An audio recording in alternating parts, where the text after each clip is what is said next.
I just sort of... You're that surprised that you were right. Or nobody told you that for a long time, eh?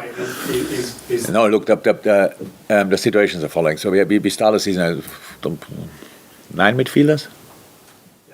I would say 9.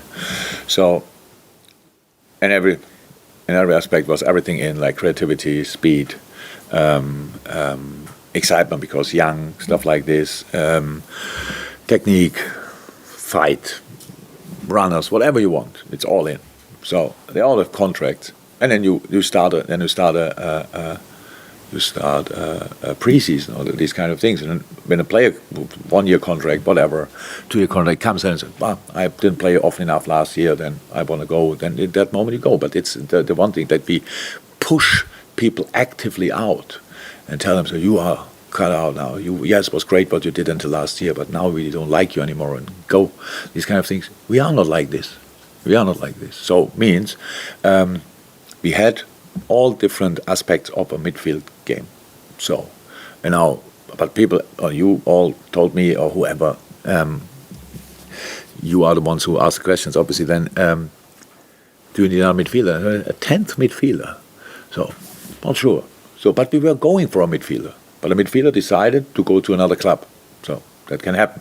So in that moment, it's now not just like this, oh, if we don't take him, then let's see if we can take the other one. Some players are in this moment not available. But for us, really interesting. So that's how it is. And now we can make the decision. We bring in somebody in. We think, is it the right one? I'm not 100% sure. Short term, probably yes. Long term, I'm not 100% sure. So, and what would that mean for the next transfer? And all these kind of things, what are all going through your mind. So that's how our life is. We cannot just push the button and say, bring him in, and we worry about all the problems it could create next year, later on, all these kind of things. Yes, then you get injuries, and all of a sudden it looks like, oh yes, we need a midfielder, definitely.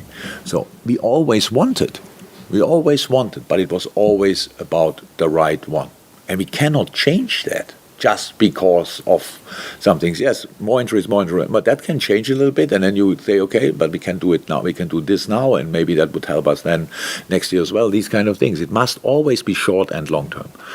And this didn't happen yet. That's it. The sort of simple long term is that obviously the age profile, which all clubs, and you Yeah, but that will change naturally. That will change naturally. What is that? If in the moment when we consider 30-year-old, 29, 30-year-old people as old, then something is really a problem. I understand what we, for all in the room pretty much, by the way, but that's a massive problem. But I understand it 100%. So, and then you go. That will change naturally. We have the young boys. We could line up a really young midfield, and that could work. So, and they are already here. So let me say, we start with Stefan on 6. Believe it or not, he could play that now. And Harvey and Fabio turns 20 today. Well, the average would be 18, I think, or 18 and a half of these 3 players. Well, I would do that, no problem at all.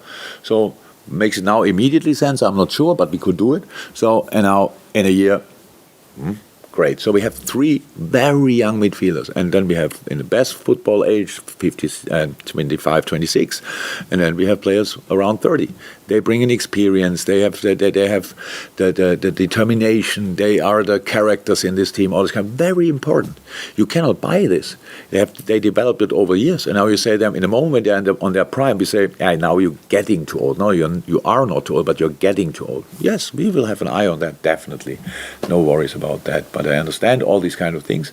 But you expect, or you know that injuries will happen, but that they came all together in this moment, because we always have injuries, it's normal, our football teams have that, but this came together. Again, we had this kind of a little bit, we had 2 years ago the centre-half disease, then all of a sudden the strikers we were struggling there a little bit, and now midfield, and you think, oh God. So it's not like one striker, one midfielder, and one defender or whatever, it's then always a bit the other way around, and that's all. So you were right. Jurgen, I think Steve Kerr, the famous basketball coach, came in last week, said he was starstruck to meet you.